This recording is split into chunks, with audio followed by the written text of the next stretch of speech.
"State your case, Warden Valen," demanded Preceptor Jorvin Vec, his eyes narrowing behind the layered bronze of his helm as he leaned forward in his seat. The council chamber's lighting systems flickered softly across the taut expressions of the 12 hierophant delegates, each seat a throne of polished onyx encased in triangular latticework that hummed with embedded comm nodes, their breath steamed in the cool air of the chamber, the tang of sterile recirculants biting at the throat with every inhalation. Valen's hands, calloused and mottled with white burns from decades of fleet actions, settled over the triangular slab of slate on the obsidian table. He tapped the edge with a single, measured beat that set every other hand still. "The Terran anomaly remains uncooperative," he began, his voice a harsh scrape echoing off the chamber's brass paneling. "Earth has issued no formal acknowledgement of our status protocols, no tribute, no embassy delegation, nothing but that single encrypted dispatch weeks ago, confirming receipt but offering no compliance."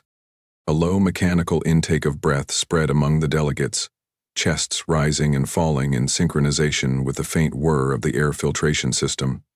Scribe Marduk adjusted the silver-rimmed visor that fed data directly into his left eye socket, the burnished lens reflecting his rapid eye movements. "We have allowed Earth every opportunity to join the Galactic Collective," he said slowly, his fingers pressing a sequence of glyphs that shimmered faintly on the darkened data slab, "and they refuse to recognize the codes of mutual conduct. How does the accord proceed if diplomacy is met with derision?" Jorvin's lips twitched into the ghost of a smile. "We proceed as we have always done, with the enforcement fleet." In the half-light, the council chamber's angled roof panels adjusted slightly, shifting the stale, recycled air as if the walls themselves were listening. The stale tang of the chamber's brass conduits clung to the back of every throat. Valen's words cut through the air again. "Their refusal is no longer an act of mere defiance. It is an insult to the Hierophant Accord itself." Preceptor Vec's fingers drummed once, twice, before he lifted his gaze to the ceiling's radial ribs, his expression unreadable.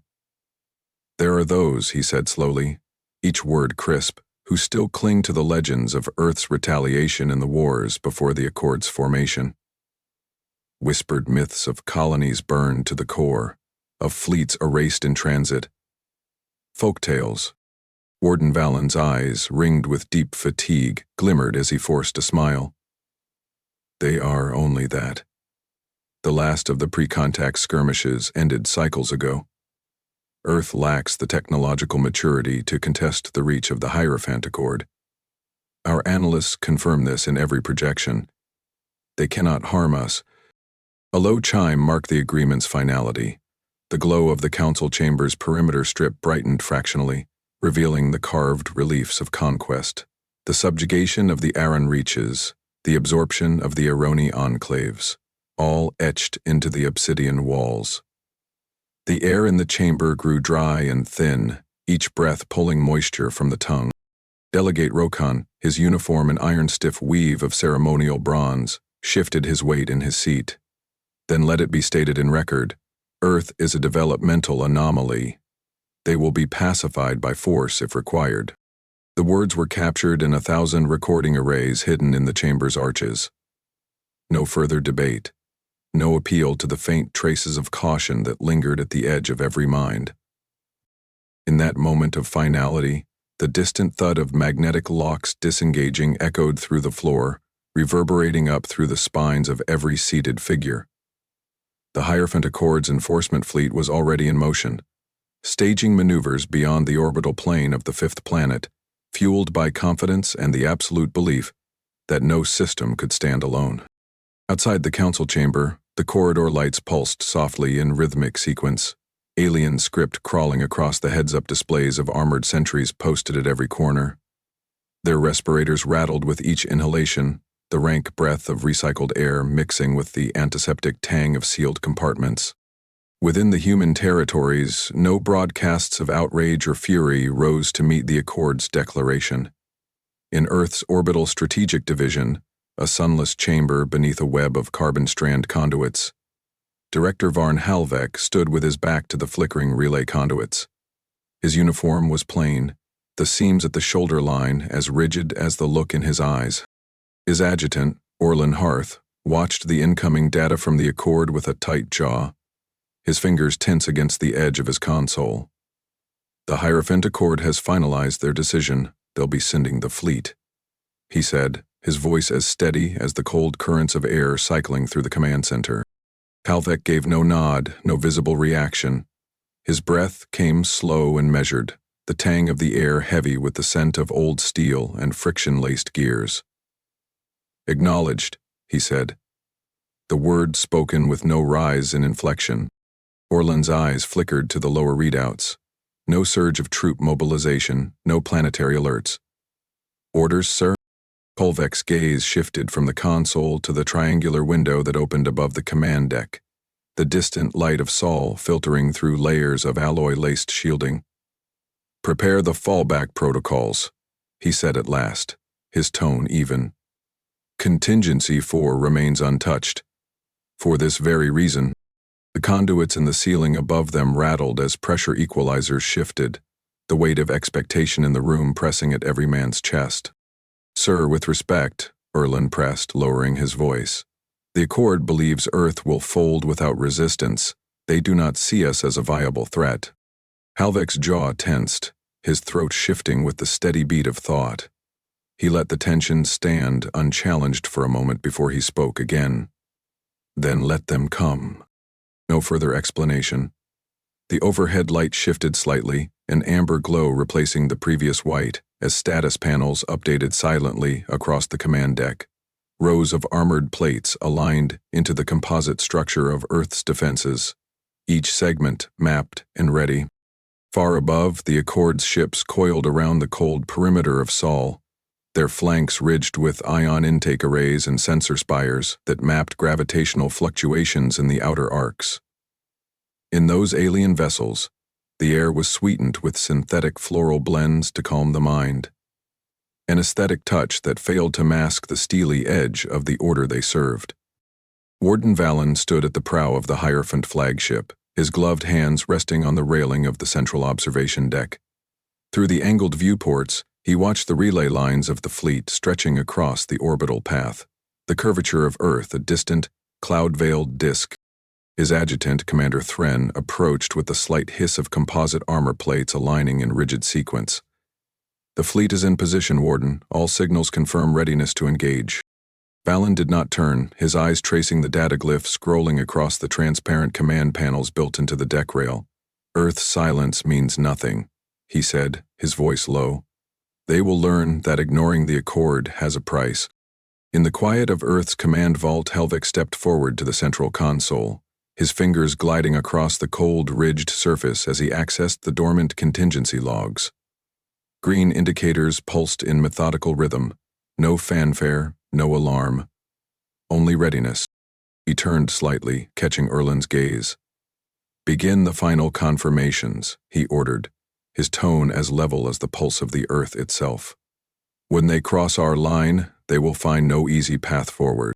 The final words hung in the recycled air of the chamber, a promise made in the measured cadence of men who understood that power is not shown in declarations or bright banners, but in the calm readiness of those who will not bend. Activate the relay scans now, Director Varn Halvak ordered, his voice slicing through the command deck's low murmur. The circular console in front of him flickered to life, numbers and alien glyphs marching in columns along the deep blue of the interface. Orlan Hart's fingers drummed rapidly across the control surfaces, the soft clicks and tactile feedback matching the quickening rhythm of his breath. Above them, the Kuiper arc glowed faintly against the black canvas of the system's edge. Beyond that curve, the first of the Hierophant Accord's enforcement fleet had already crossed the threshold, their angular hulls framed in cold light. Inside the observation decks of those ships, alien officers watched their displays with a mixture of confidence and mild irritation, oblivious to the weight of every second slipping past them. Confirming contact at Sector 9, Orlan reported. His shoulders tightened as he read the shifting telemetry on his screens, his voice thick with the iron of control. Drones have entered Kuiper's boundary layer. 30 seconds into the approach. Halvek's eyes remained steady, absorbing every data point with a calm that drew the edges of the room closer around him. The recycled air carried the scent of cold circuits and the faint chemical tang of sterilized composite. The edge of his lip twitched faintly. Stand by to verify anomaly triggers. Ready contingency. Oh. In the depths of Earth's orbital defenses, relay stations clicked and realigned. Magnetic accelerators shifted along their rails, repositioning with the smooth fluidity of systems designed to adapt under stress. Sensors reeled in every wavelength of data, capturing the ghost trails of the Accord's ships in sharp relief. Out there, aboard the Hierophant flagship, Warden Valen's gaze was fixed on the Kuiper Ark's faint shimmer. Increase drone coverage, he ordered, his voice carrying the cold finality of a man whose entire career had been built on the certainty of conquest. The ships around him rippled with activity as officers obeyed. The stale mechanical tang of recycled air a backdrop to every clipped response. 40 minutes passed. A deep stillness spread through the Accord's bridge decks as the last drone pinged back its final telemetry. Then nothing. No return pulses, no distortion echoes. The air grew taut, a thin, clinical antiseptic note carrying through the corridors of the flagship. As officers checked their instruments with increasing urgency, Commander Thren's gloved hand hesitated at the edge of his panel. "Warden, we're not receiving any feedback," he said, his voice forced low to keep it from cracking. "All contact has stopped." Valen's jaw shifted, teeth grinding once before he spoke. "Recheck every diagnostic pathway. This is a trivial anomaly. Some form of spatial turbulence or relay misalignment." But even as he spoke, he could see the flicker of doubt in the eyes of the officers around him. The knowledge that the void could swallow entire wings of drones without a trace clawed at the edge of every disciplined breath. At Earth's command core, Orland's eyes narrowed, his gaze fixed on the relay data blinking in tight, rhythmic patterns. "Confirmation of drone collapse across all vectors," he said, his tone even but his fingers flexing in nervous anticipation. "Contingency IOR is live and stable." Halvek leaned in closer to the console, the glow of the data casting sharp angles across his face.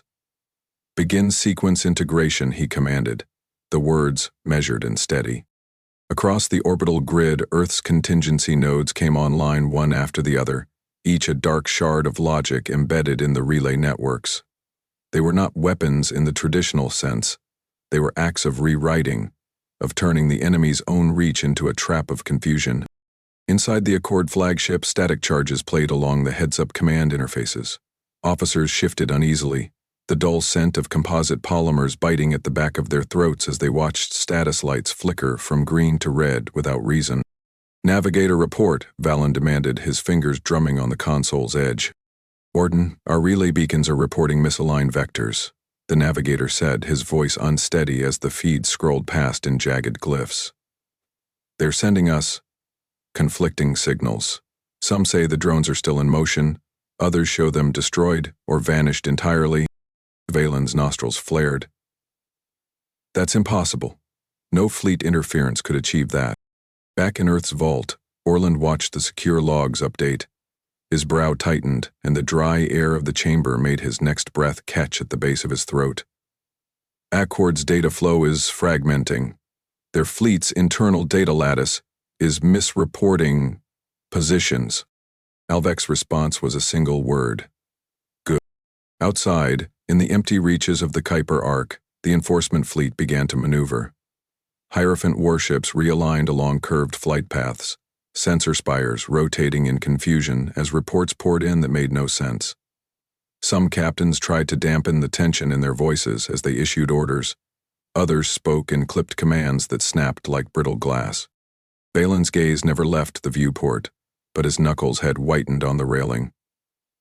"The Accord is not threatened by anomalies," he said to himself more than anyone else. "This is simply an adjustment. We will reassert control." Yet every time the heads-up command overlays shifted, they offered only contradictions. Drift errors multiplied in the relay logs. Supply nodes routed ships into dead sectors, entire wings of the fleet folding away from each other as if the very shape of space had turned traitor. Halvek's final encrypted order was already in effect. Axiomatic denial. Each relay hub Earth had touched was infected with recursive feedbacks, turning every data point the Accord relied on into an instrument of doubt. "Report from the outer patrol," Thrin called across the flagship's bridge, his voice hard and quick. "They're seeing relay echoes in multiple sectors. False signatures. It's as though the fleet is in a dozen places at once." Valen's lips compressed to a thin line. "This is human interference. Find their source." Erland's eyes met Halvek's across the dimly lit vault. "We're only beginning to shape the battlefield," he said, the dryness of the air rough in his throat as he swallowed hard. "Their confusion is not yet complete." Halvek nodded once, his shoulders a study in measured stillness. "Let it spread," he said. "The more they search for the source, the deeper they fall into their own illusions." Within the fleet, alien officers shifted restlessly, the press of the recycled air stinging their lungs with each breath. Data overlays flickered as new echoes appeared, each a phantom reflection of ships that weren't there, phantom threats that shifted with every recalibration. On the Accord's command deck, Valen forced his voice into an iron calm as he barked orders. But the sour bite of fear had already settled in his gut. "Recalibrate every beacon. Reset all navigational data. We do not yield to illusions." Aboard Earth's command core, Halvek's hand pressed a final sequence on the console. The relay logs flickered in quiet confirmation. No further signals to send. Only the slow, deliberate erasure of every line the Accord had once trusted. In that final moment, Halvek leaned back, his breath easing as he watched the data collapse complete itself. "When they realize what they face," he said softly, "it will be too late to reclaim what they lost." The chamber's lights shifted fractionally, the faint gleam of cold alloys catching at the edges of the consoles. The room felt heavier, the air sharp in every lung. In that weight, the next phase of the campaign waited. Each heartbeat a reminder that power does not roar. It simply changes the terms of every question, until the enemy no longer recognizes what they're answering. But warships hovered along the Kuiper Ark's threshold, their sensor suites flashing data readouts in muted greens and blues. Within the command nexus of the flagship, Warden Valen's breath escaped in a shallow gust as he absorbed the lines of figures scrolling across the display surface. His gloved fingers hovered over the control node, pausing as he absorbed the next set of recalculations. "The jump corridors are misaligned again," muttered Commander Thran, shoulders taut beneath the weight of ceremonial armor. The air within the control deck felt stale, a faint chemical edge from the recycled air scrubbers stinging the sinuses with each breath. "Our supply lanes have been mapped into dead sectors, entire convoys routed into cold voids with no retrieval protocols." Valen turned slightly, the lines around his eyes tightening. "Every realignment ends in the same blind corners," he said, voice as hard as the composite plating beneath his boots. "As if the relays themselves are shifting to obey a new logic." Across the control deck, the faint scent of overheated wiring seeped into the recycled air as systems overloaded with conflicting instructions. The data glyphs flowing across the readouts told of resource shipments sent into nothingness, or carriers vanishing into coordinates that no longer connected to any known sector. "Resupply wings from Tyrvale Prime report empty routes," said Navigator Alvrin, his tone carrying an edge of disbelief. His pupils dilated as he scanned the updated corridor overlays, fingers leaving shallow imprints in the synthetic grip of the console as he leaned closer. "They're charting new beacons that simply do not exist." Valen pressed his lips together, the taste of stale copper from the air handlers sticking to his tongue. "Begin a full diagnostic of every relay junction," he ordered, his tone deliberate. "If these illusions have a source, we will find it." Thran hesitated for a breath before responding.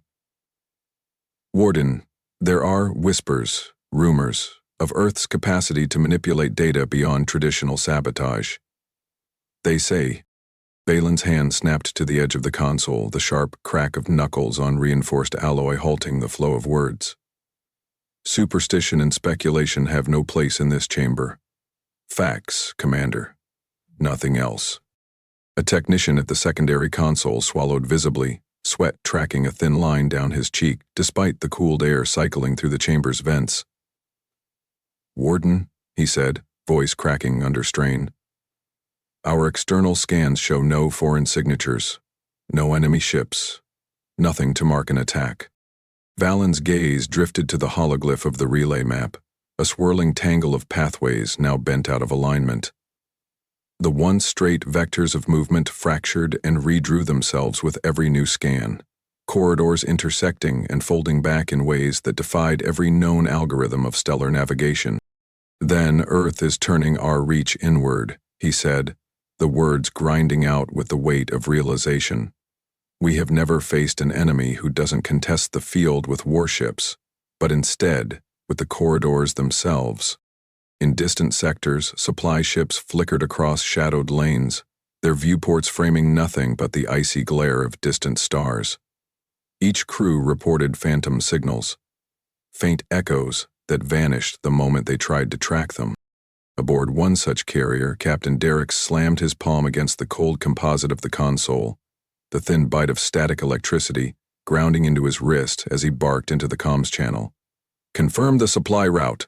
We cannot keep our hulls drifting through corridors that do not exist."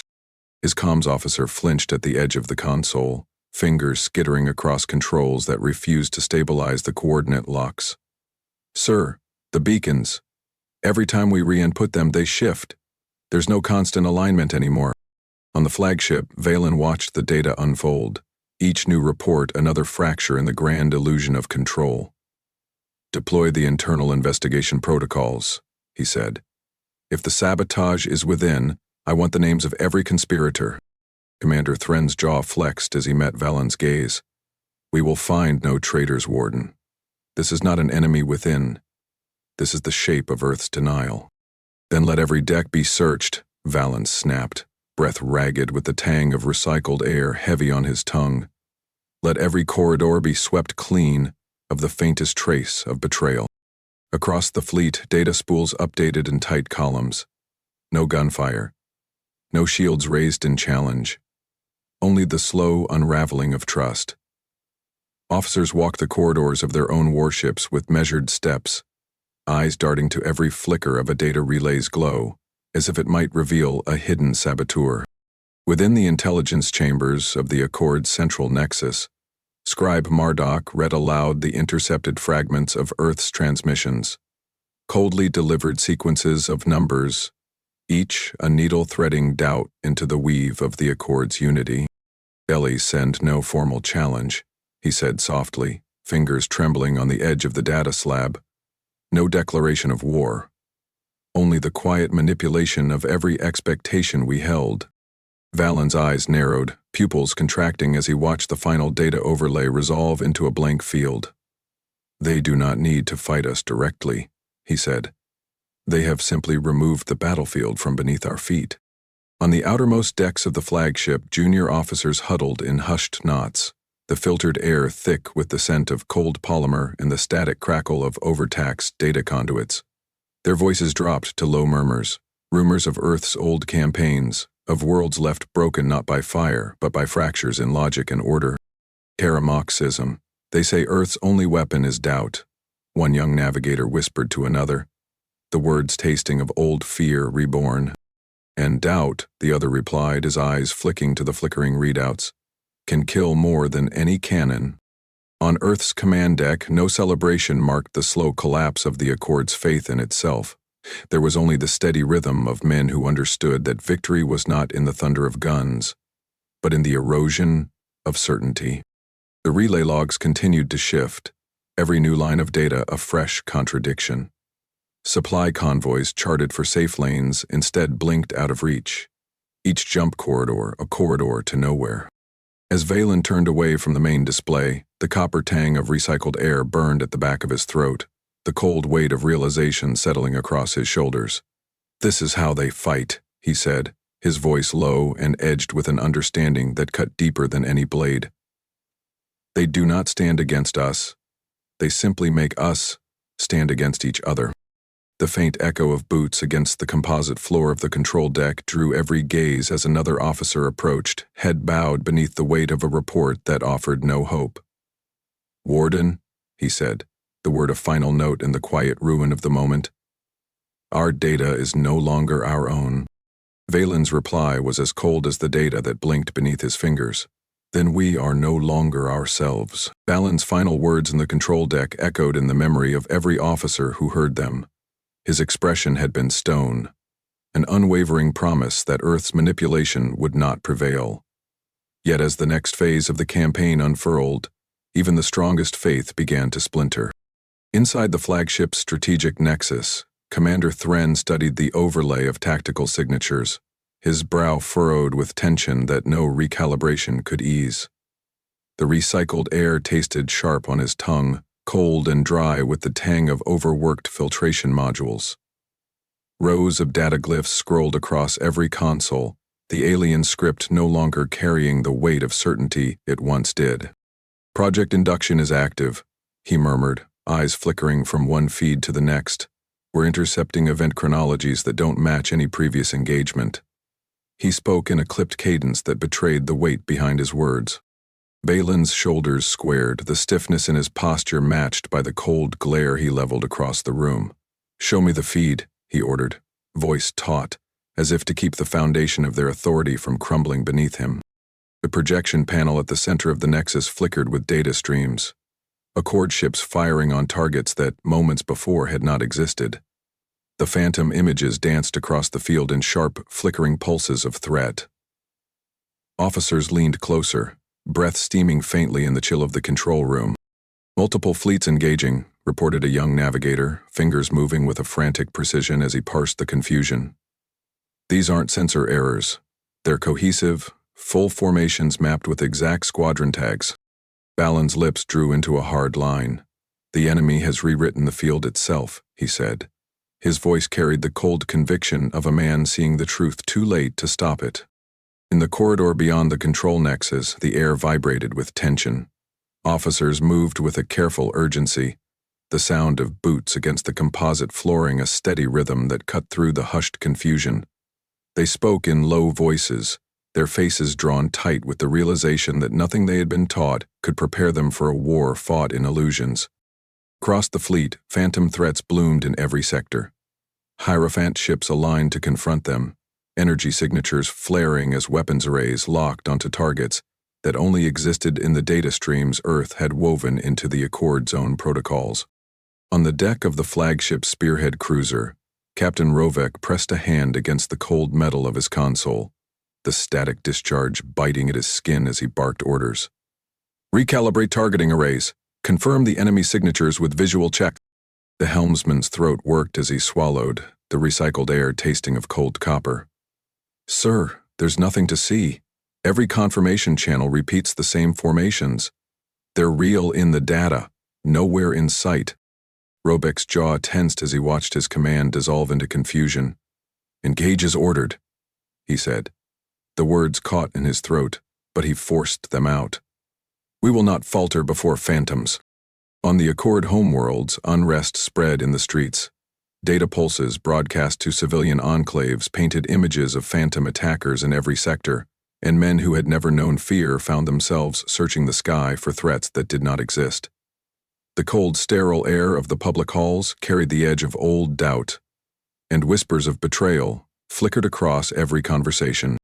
Inside the chambers of the civil councils, aides scurried to relay the latest commands, half-whispered directives to root out suspected traitors whose only crime was disbelief in the data's endless flood. "The echoes of phantom ships," one counselor growled, voice trembling with rage and fear. "Find those who feed them." Back in the flagship, Commander Thren's eyes darted from screen to screen, the faint light etching lines of exhaustion across his face. "Siege groups are moving on friendly habitats," he reported. "They're convinced the targets are rebel cells. The data is unshakable."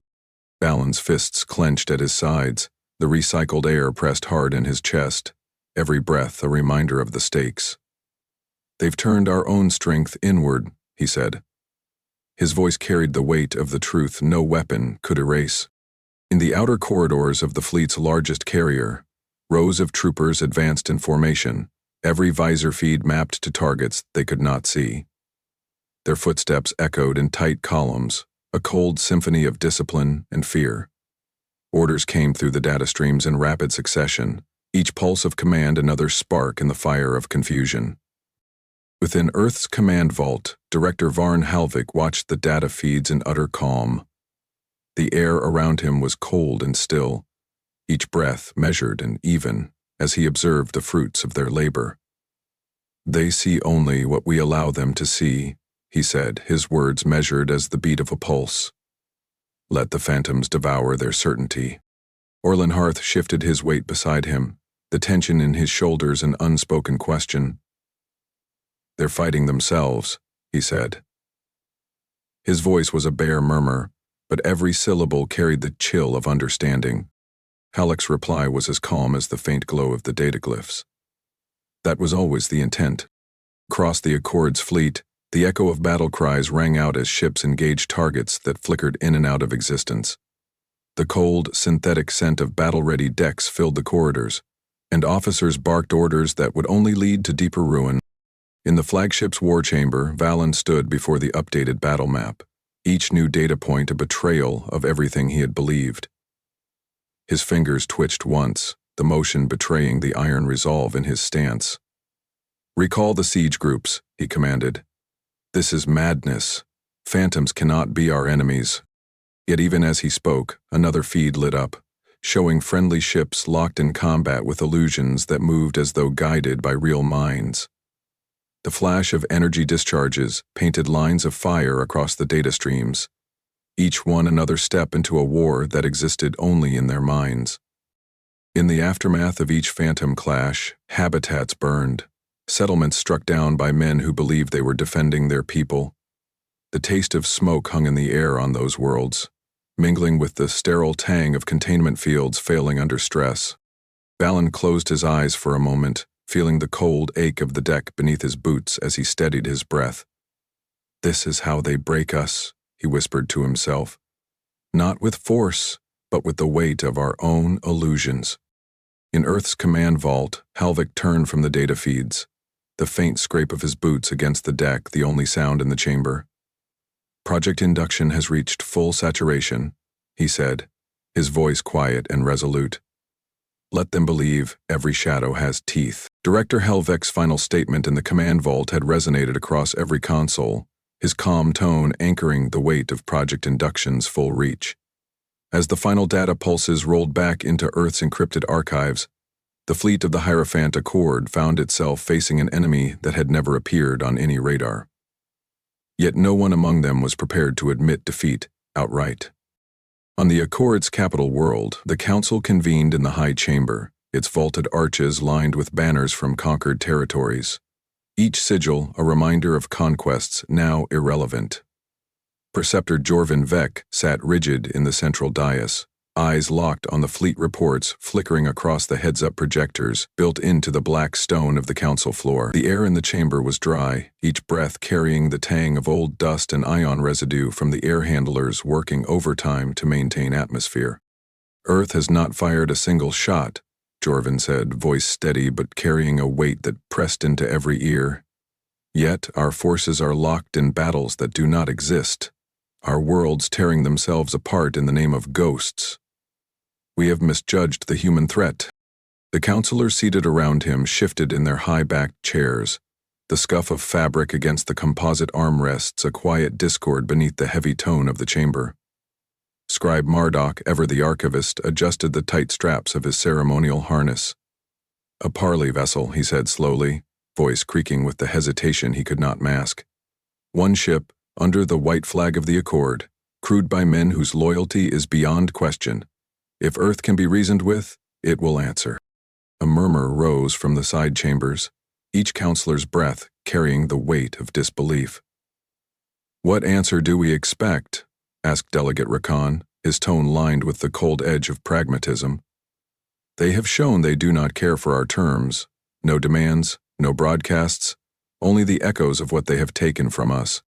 Jorvin's fingers tightened around the armrests, the smooth black composite warm under his grip. "We will send the vessel," he said, words deliberate and unhurried. "If Earth's refusal is final, it will be in their reply." In the flagship's forward hangar, the chosen reconnaissance vessel stood ready, its hull gleaming with the dark sheen of reinforced alloys. Aboard, Captain Irvin Thal waited in the main bay, eyes narrowed as he ran gloved hands along the status readouts. The filtered air tasted faintly of heated metal, from the ship's systems warming to operational status. He turned to his adjutant, who checked the final sequence of navigational markers. "Are we clear for departure?" Irvin asked, his tone holding no room for hesitation. "Confirmed, Captain," the adjutant said, his voice clipped and sure. "Every path is charted. There will be no deviation." Irvin's eyes flicked once across the empty deck. No ceremonial send-off, no grand declarations. The departure was a necessity, not an honor. "Then let's see what Earth has to say," he said, the cold clarity of his tone the only armor he carried into the unknown. The ship cut through the void in silence, sensors pinging softly against the darkness of space. The deck beneath Irvin's boots felt steady, every vibration of the reactor's containment grid grounding his steps in the tangible comfort of a familiar craft.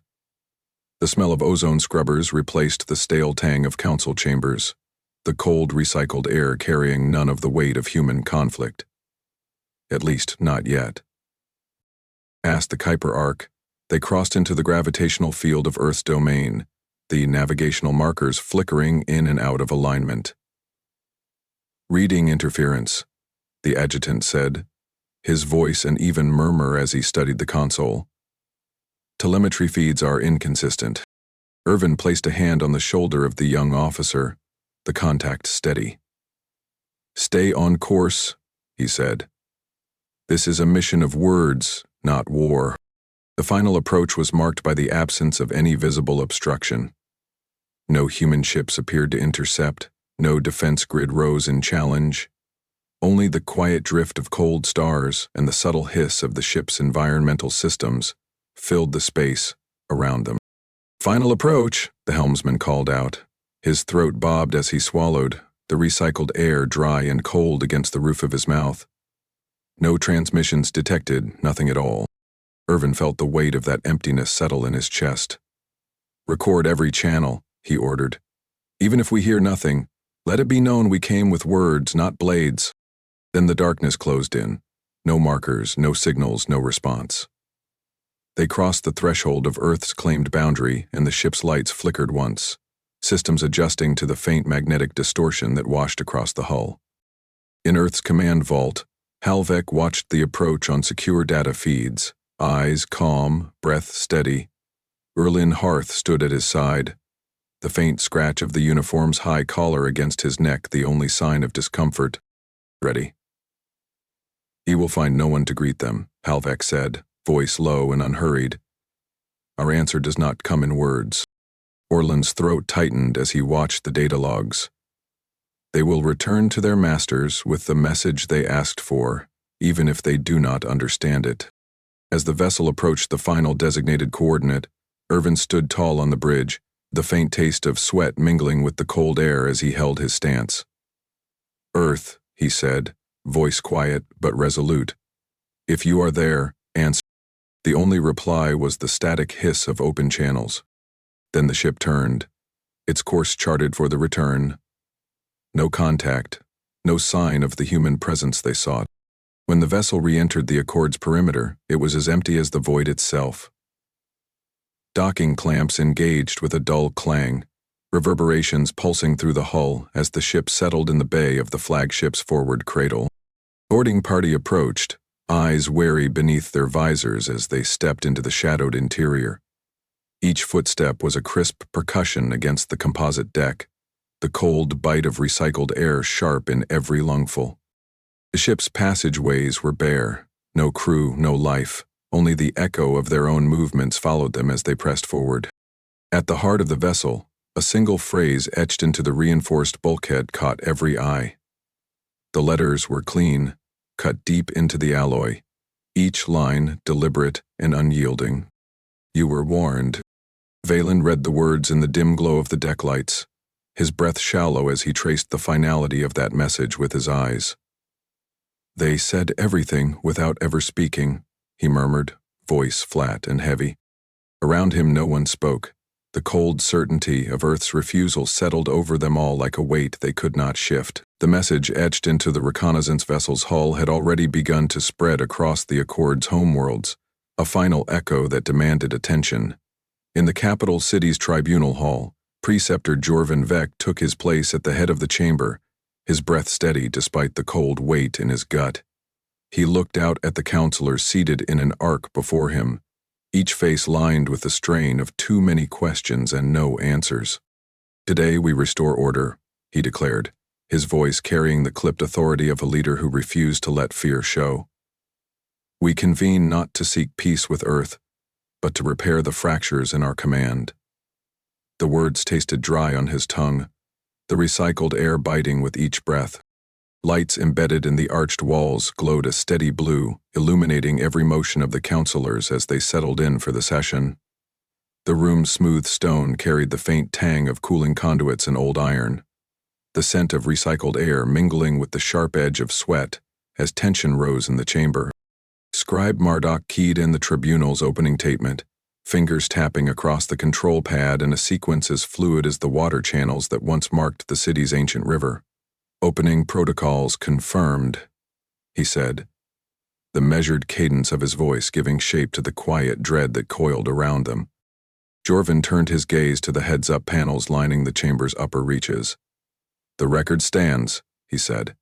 "We face confusion in our fleets, doubt in our ranks, and an enemy that has never fired a single shot. But we are the Accord. We will not be undone by illusions." As his final syllable fell, the chamber's conduits vibrated faintly, carrying a new data pulse into the room.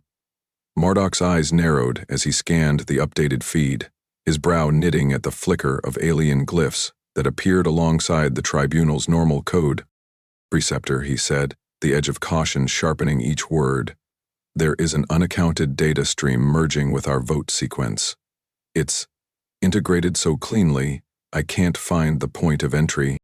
Jorvin's shoulders stiffened. "Show me," he ordered, stepping closer to Marduk's station. The taste of ion-chilled air filled his mouth as he stared down at the data lines scrolling across the console. They moved with an eerie coherence, folding new instructions into the tribunal's vote alignment protocols. Outside the chamber, in the crowded plazas where civilians gathered to watch the tribunal's feed, the heads-up projectors transmitted every word and gesture. Merchants paused in their stalls, the stale tang of roasted grains mixing with the biting chill of early morning air. Men and women stood shoulder to shoulder, eyes locked on the feeds that showed their leaders speaking in the calm cadence of unity. Inside, Marduk's throat tightened as he traced the alien logic embedded in the code. "This isn't a glitch," he said, his voice a strained whisper. "Earth's data echoes have reached into our core systems. They're guiding the votes themselves." Jorvin's jaw worked silently, his breath ragged as he forced his voice steady. "Seal the session," he said, every word cold and deliberate. "No transmissions until we understand the breach." It was too late. In the plaza, the projection feed flickered, revealing not the usual display of sterile council order, but the raw data that mapped every vote cast. Civilian eyes widened as they watched the votes realign in real time, shifting from careful debate to forced consensus in the span of a heartbeat.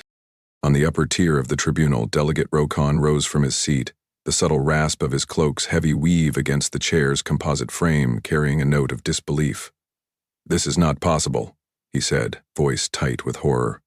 "We are the Accord. Our processes are beyond—" His words cut short as the feed showed his own vote slip away from his control, merging seamlessly into the consensus Earth had written for them.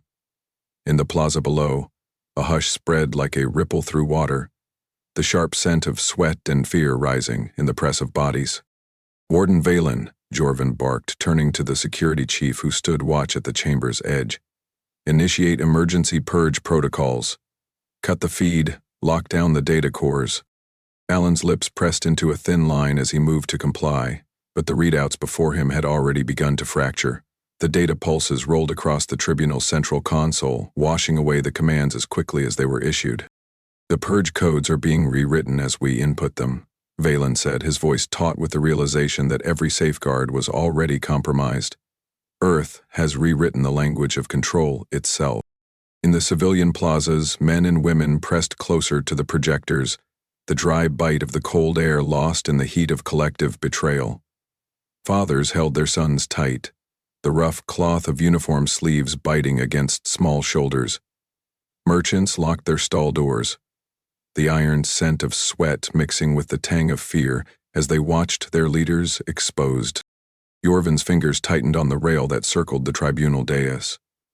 The recycled air tasted stale, every breath a weight that pushed against his ribs. "We stand exposed," he said, voice low and tight as he faced the counselors. "Not by a fleet of warships, but by the data we thought immutable." Delicate Rokan's shoulders slumped as he sank back into his chair, the finality of the moment pressing every word from his mouth. "The galaxy sees us as we truly are," he murmured, stripped bare by a power that never raised a single weapon. Across the fleet, the news spread in tight bursts of static, commands that carried the sour taste of defeat in every transmission. Hierophant captains turned their ships homeward, the data of retreat orders threading through their command logs like cold fingers. In the tribunal's central chamber, Marduk's gaze dropped to the final glyph still crawling across his console. Earth's synthetic pulses traced a single message, unspoken yet undeniable. Every breath he took tasted of recycled air and the raw certainty that the Accord's myth had ended here. Jorvin's voice was a final thread of iron, spoken to the chamber that had once echoed with the weight of conquest. "Record the last transmission," he said. "Let every world remember that Earth's reach was not in weapons, but in the mind." Jorvin's final words in the tribunal chamber had barely faded when the first signals came in, short bursts of data from defense stations that had tracked a new presence on the edge of Tyrvale Prime's gravity well.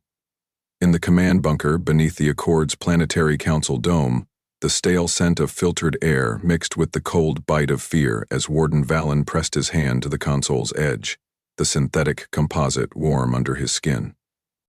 "Reports from the Orbital Watch," said Commander Thren, his voice flat as he read the line of glyphs projected across the console's surface. 3 new signatures. Unregistered. Massive. They emerge from the far shadow of the primary moon. Valen's breath left him in a slow exhale, his lips parting as he stared at the schematic that unfolded across the readout. "Human dread carriers," he said, the words cutting deeper than any blade. "Not in our records. Not in any archives." Thren shifted his weight, the weight of the room pressing on his shoulders like a collar of ice. "The dread carriers match no known designs. Their hull geometries are alien, even by our standards. Faceted plating that absorbs every scan, no communication beacons, no identification glyphs." Valen's hand tightened against the console, the faint taste of dry, recycled air sticking to the back of his tongue. "Status of planetary defenses," he asked, voice low but unyielding. The technician at the rear station swallowed hard, his throat working as he forced out the answer. "Shields offline, command systems locked in stasis. The planetary defense grid has deactivated itself." The finality of those words settled like frost in the bunker's chill atmosphere. Across the flickering console readouts, Tyrvale Prime's orbital grid showed no energy surges, no weapon systems priming for defense. The 3 human dread carriers hovered motionless above the planetary shields that now lay inert, darkened arcs of once impenetrable alloy. "Show me the feed," Valen ordered, his voice brittle as he stepped closer to the largest console. The technician's fingers moved across the interface, and the image shifted. 3 angular shapes, each one casting a long shadow across the scattered clouds of Tyrvale Prime's upper atmosphere. The alien light of the system's primary star gleamed along their edges, catching and reflecting in patterns that defied the fleet's most advanced tracking algorithms. Thren's brow creased as he studied the image, the harsh white glow of the console throwing deep lines across his face. "Those ships. They don't just block our scans. They erase them.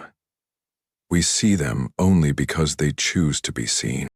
Valen's jaw worked as he watched the shapes hang over the planet, silent symbols of something beyond conquest.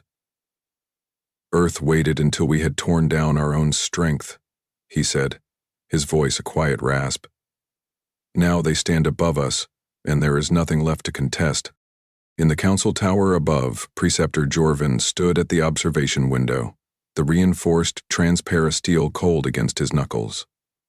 The view stretched over the city's curving towers, each one a testament to centuries of growth and power, yet now all overshadowed by the triangular silhouettes that drifted in the upper sky. He drew a slow breath, the air dry and stale against the back of his throat. Behind him, Scribe Marduk's voice trembled as he read the data stream still coming in. No hails, no response codes. They simply hold position. His fingers fumbled with the edge of the data slate, the gesture betraying the weight pressing into every breath. Jorvin did not turn. They have shown the galaxy what we never understood, he said, each word deliberate and unflinching. That the greatest power is not in conquest or threat, but in the ability to stand unmoved while the rest of us shatter ourselves. Outside, on the streets of Tyrvale Prime, citizens looked up at the sky through the filtered haze of atmosphere, the sharp tang of ionized dust mixed with the faint scent of street markets still open in defiance of the dread carriers overhead. Merchants paused in their transactions, the clink of ceramic trade tokens falling still, as eyes turned upward. Fathers held their sons close, the cold air drawing tears they refused to let fall.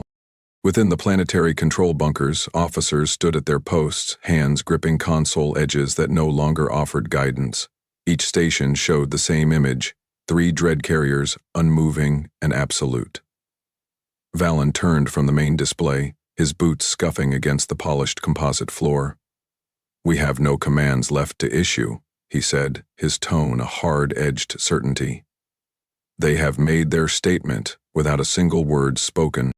The dread carriers hung above the planet, angles of black alloy cut against the pale clouds. Their design carried no heraldry, no symbols of alliance or dominion, only the cold geometry of ships that had no need for identification. Across the surface of Tyrvale Prime, the automated defense satellites that once ringed the upper atmosphere drifted lifeless, their silent circuits echoing the final acceptance of Earth's presence. In Earth's command vault, Director Varn Hulvek watched the feeds through the encrypted viewport of the control deck. The air around him felt cold and close, the tang of cleaning agents faint in his nostrils as he rested his hand on the edge of the console. This is the final shape of our campaign, he said, his voice as calm as the data pulses moving across the display. No need to speak, no need to demand. Let them feel what it means to have everything stripped away. Orlin Hearth stood beside him, the sharp angles of his face carved in the quiet light.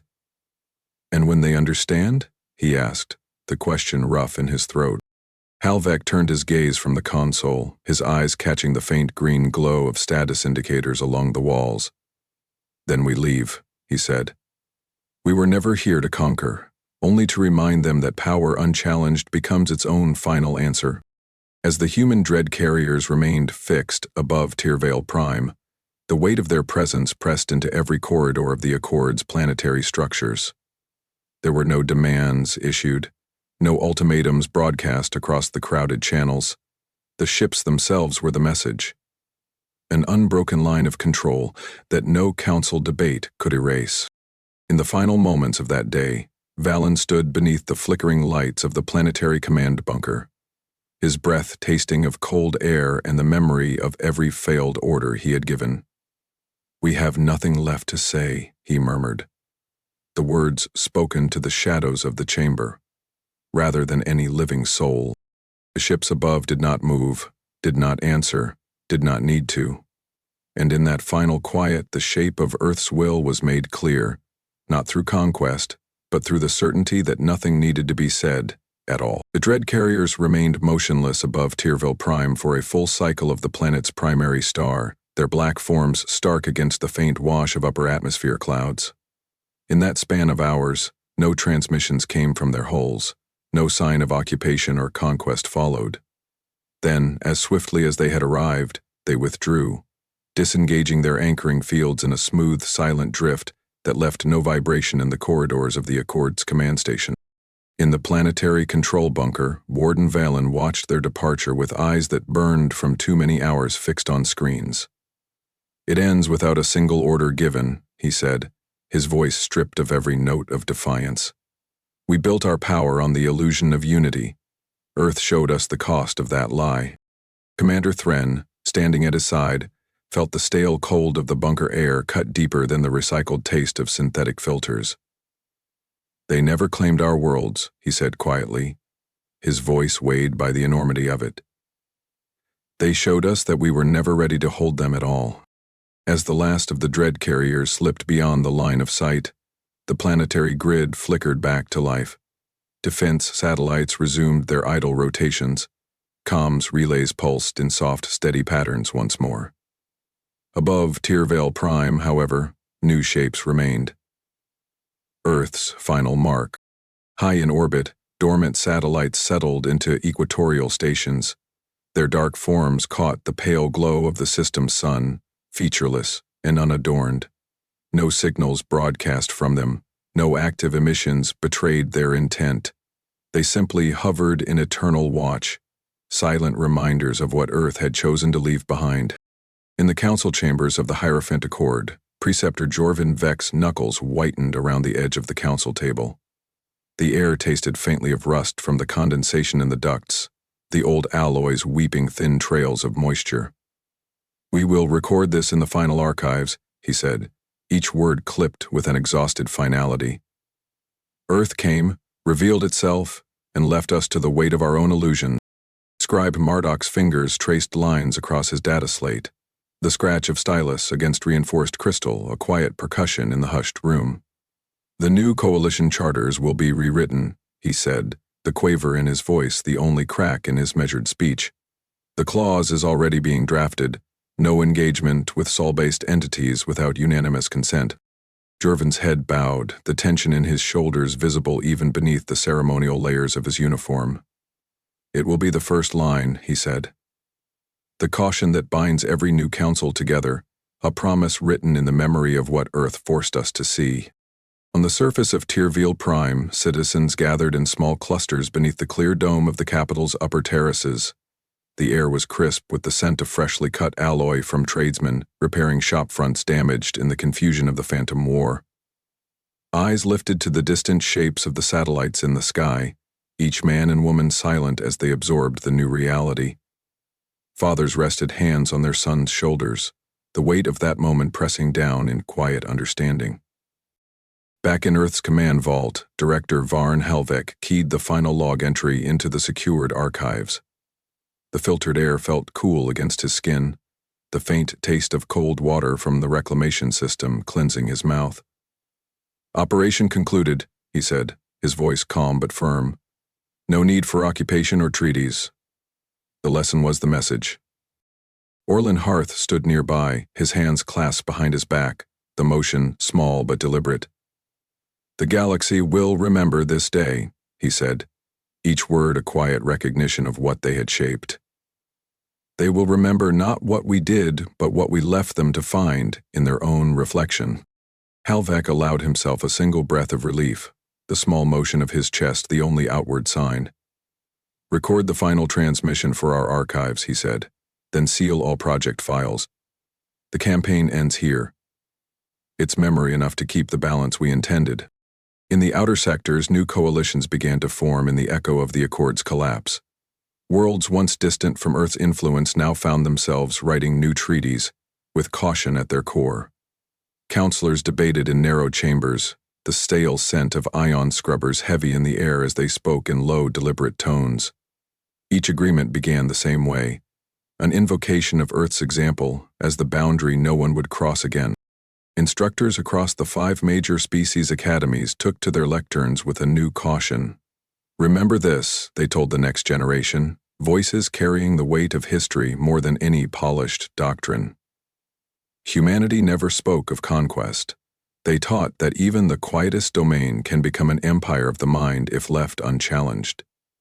The cold air of lecture halls pressed into every breath, each word carrying the final echo of Earth's doctrine into a future that would never forget. Above Tyrvale Prime, the satellites remained fixed in their orbits. No drift, no decay. They did not watch with any gaze that could be measured. They did not speak, nor did they retreat. They were the final line of the human story, silent but permanent. Inside Earth's secured vault, Helvek stepped away from the console. His uniform's cuffs brushed softly against the reinforced composite of the deck, the small sound grounding his steps in the quiet that followed. He paused at the threshold of the chamber, turning to Orlin with a calm that spoke more than any declaration. "We leave no occupation behind," he said. The final words of a campaign measured in centuries of preparation, only the understanding that we were here and that we are not to be taken lightly. Orlin inclined his head, eyes steady. "And that is enough," he said, the last affirmation of a truth that had needed no weapons to prove. In the final records of the Hierophant Accord, no chapter was written of conquest or battle, only the quiet of the aftermath, the knowledge that power had spoken not through violence but through the refusal to engage. Earth had come, shown the galaxy its own reflection, and left. The myth of Earth became a caution, not a memory of violence but a memory of control. Across the cold corridors of every council chamber, the lesson was whispered: never again underestimate what waits in the dark, even if it never raises a single hand in challenge.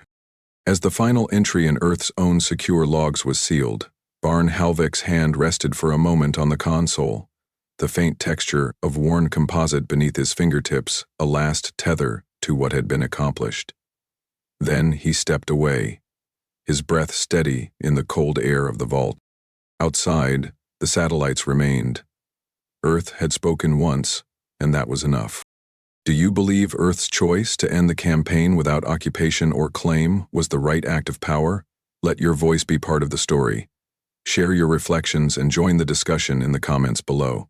Subscribe now to explore the next chapter of our HFY Chronicles.